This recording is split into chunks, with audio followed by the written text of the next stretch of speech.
शङ्करौ वन्दे श्रद्धा विश्वासरूपिणौ याभ्यां विना न पश्यन्ति सिद्धः स्वान्तः स्थमीश्वरम्।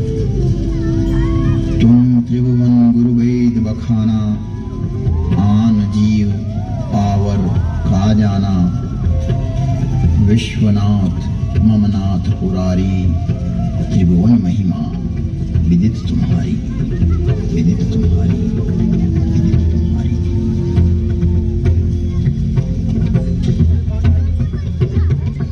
अच्छा दिख रहा है ना?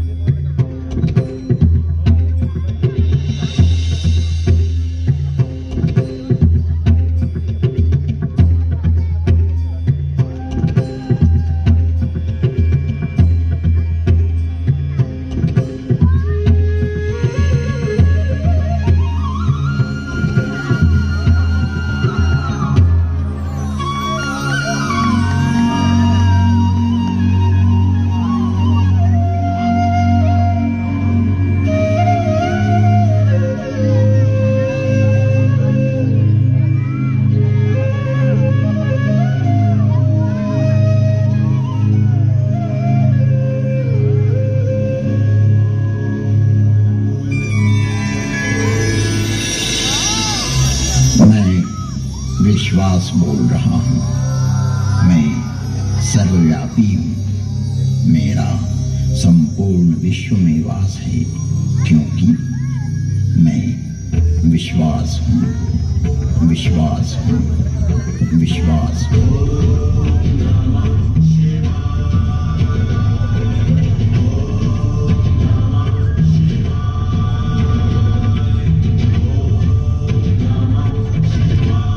इस अंतहीन ब्रह्मांड में प्रचंड प्रलय करता एवं प्रलय नियंत्रक मैं ही हूँ। मेरा विज्ञान रूपी विधाता एवं विष्णु इतना विकसित, विस्तृत और व्यापक है, जो कि जीव मात्र की क्रिया, प्रतिक्रिया, विचार, सुविचार, कर्म, सुकर्म तथा जन्म जन्मांतरों की सारी चेष्टाएं इस प्रकाश पुंज में संरक्षित रखता है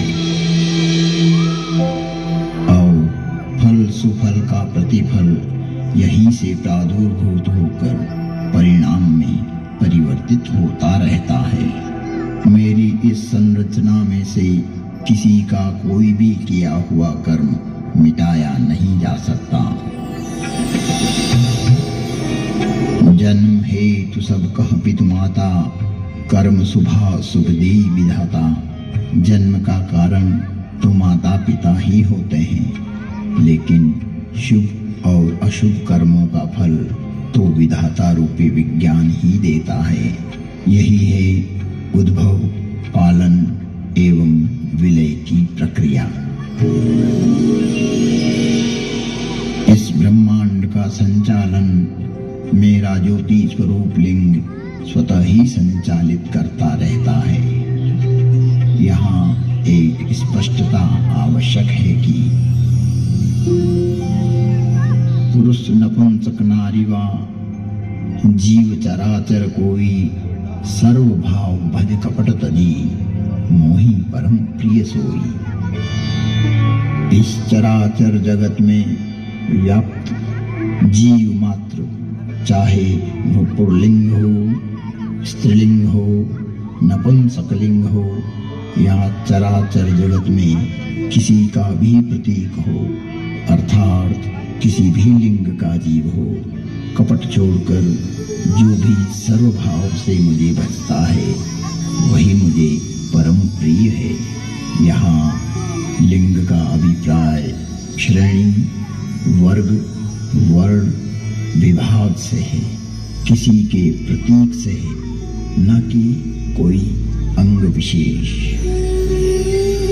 त्रिजग जोनि पुनि धरहि शरीरा, त्रियर्क योनिया, जलचर, थलचर, नभचर, जैसे पशु, पक्षी, कीट, भृंग, मीन आदि आदि योनियों में जैसा कि हमारे यहाँ 84 लाख योनियों का वर्णन मिलता है। स्पष्ट है कि योनि अर्थात जीव का एक प्रकार। जगत में शिवलिंग एवं योनि को अंग विशेष के रूप में प्रचारित करना सनातन धर्म को प्रदूषित करने की कुचेष्टा है। शिवलिंग एक ज्योति का स्वरूप है। आज भी शिव के 12 स्थान ऐसे हैं जिन्हें ज्योतिर्लिंग ही कहा जाता है। जो प्रतीक यहाँ प्रदर्शित किया जा रहा है यह है शिवलिंग। और अंतरिक्ष में चारों तरफ घूमती हुई वो सारी योनियां हैं। यह है मूल स्वरूप जो यहाँ उद्घाटित किया गया ताकि जगत में व्याप्त भ्रांतियां दूर हों। शिव में विश्वास, उनकी व्यापकता एवं विराटता ही शिव के प्रकाश पुंज की संज्ञा है। अर्थात शिवलिंग शिव की पहचान का द्योतक है, एक चिन्ह है, एक प्रतीक है। ये है शिव द्वार में प्रवेश करने का प्रथम अक्षर। शिव है द्वार, एक भीतरी प्रवेश के लिए यह है प्रतीक। इस स्पष्टता के उपरांत भी भ्रामक अर्थ प्रचारित करना उचित नहीं है।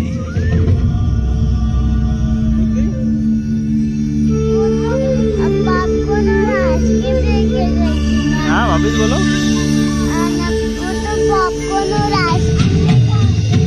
अभी अंधेरा हो गया ना, अभी नहीं जा पाएंगे।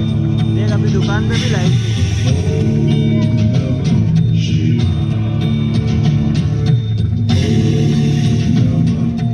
तो आइए प्रवेश करते हैं एक कालातीत कथा में जिसकी काल गणना असंभव है। घटना युगों पहले की है कि जब अनेक अंतरिक्षों में अनेक ग्रहों पर उद्भव, पालन और संहार हो रहा था।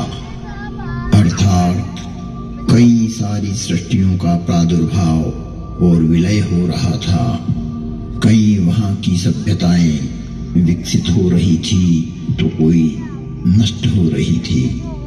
और वर्तमान में भी यही क्रम अनंत कालों से चल रहा है और अनंत कल्प कल्पांतरों तक चलता ही रहेगा। यह अंतहीन क्रम है, परंतु यह घटना इस पृथ्वी नामक ग्रह की है कि जब यहाँ सब कुछ निशब्द था, समस्त पृथ्वी जल आप्लावित थी, तभी भगवान विष्णु ने वराह रूप धारण कर पृथ्वी के कुछ भाग को जल से बाहर निकाला, जिससे कालांतर में इस पृथ्वी पर जीव पनपने लगा। और एक बड़ी काल गणना के बाद यहाँ मानव पैदा हुआ, किंतु उसे किसी प्रकार का बोध नहीं था, किसी भी प्रकार की अभिव्यक्ति की समझ नहीं थी। ना तो उस समय शब्द था, ना कोई वर्णाक्षर। चराचर जीव जगत अपने अपने समूह में एक मूक दृष्टि से एक दूसरे को निहारते थे, लेकिन कुछ भी अभिव्यक्ति नहीं कर सकते थे। चारों तरफ इस पृथ्वी पर सन्नाटा ही सन्नाटा था। प्राकृतिक स्वरों, ध्वनियों के अतिरिक्त यह पृथ्वी निशब्द थी। ऐसे कई युग बीत गए कि अचानक ब्रह्मा को विचार आया कि पृथ्वी का निर्माण हो चुका है। विष्णु ने अपनी व्यवस्था भी व्यापित कर दी है, लेकिन शब्द की उत्पत्ति कौन करेगा? बिना वाणी अभिव्यक्ति कैसे हो पाएगी? जब ब्रह्मा और विष्णु को प्रेरणा हुई कि देवों के देव महादेव ही इस सृष्टि में शब्द की स्थापना कर सकते हैं, शब्द ब्रह्म का दान दे सकते हैं।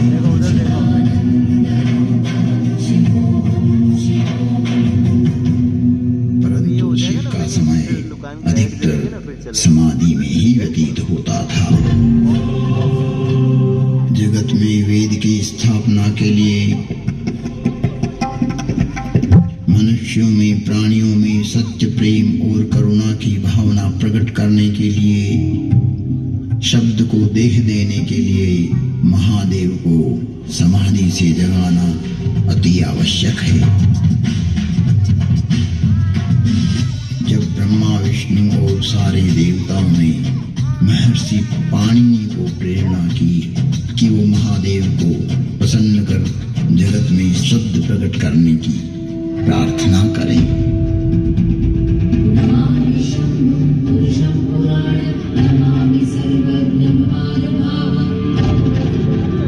महर्षि पाणिनि के निष्प्रिय एवं जगत कल्याण की भावना से की गई तपस्या ने भगवान शिव की समाधि में विघ्न डाला। महादेव की समाधि असमय भंग हो गई।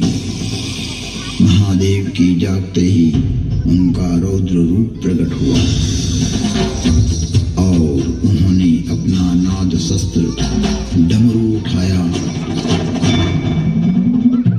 और भयंकर तांडव करने लगे।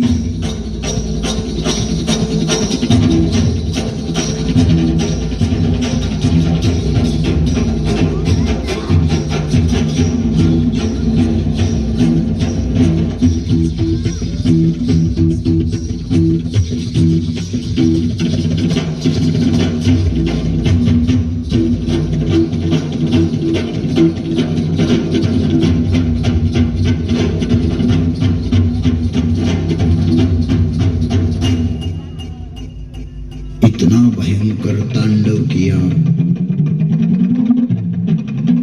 कि पृथ्वी हिलने लगी, आकाश में बिजलियां कौंधने लगी।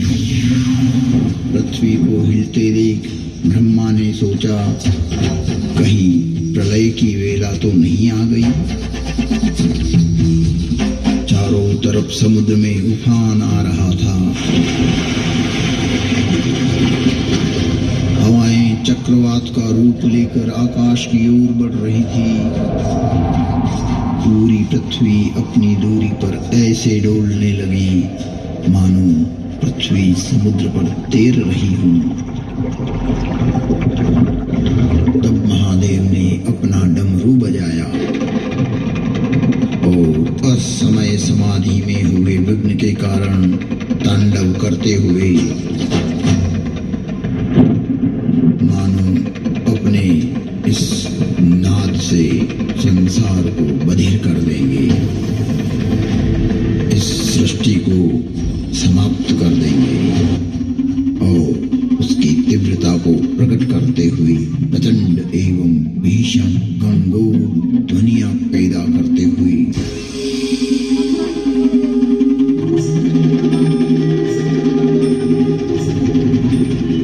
उग्र एवं महिमामय भयंकर डमरू नाद किया, जिससे प्राणी मात्र की श्रवण इंद्रियां लुप्त हो गई। नाद इतना भयावह था कि प्राणी मात्र के कर्ण भेद हो गए। कुछ काल के लिए यह स्थिति बन गई। महादेव तांडव करते हुए अपने उग्र नाद वाद्य से कुछ ऐसी शाब्दिक रचना की जो आज इस भूमंडल पर शब्द और श्रवण का कारण है, जिसे महर्षि पाणिनि ने अवरुद्ध हुई अपनी श्रवण इंद्रियां पुनः जागृत होने पर शब्दों में पिरोया। जगत कल्याण के लिए महादेव की प्रेरणा से नाद वाद्य से निकली हुई ध्वनियां जो आज इस संसार में व्याप्त है, इस भूमंडल पर कोई भी व्यक्ति किसी भी भाषा में अपनी अभिव्यक्ति करता हो, उसका उद्गम स्रोत महादेव का डमरू ही है। और वो डमरू इस प्रकार बोला, ऐं ऋल ऋक ऐं ऐऔच हयवरट लण यमगणनम जभय गणदश जब गणदश खपचटत चटतव कपय शशशर हल।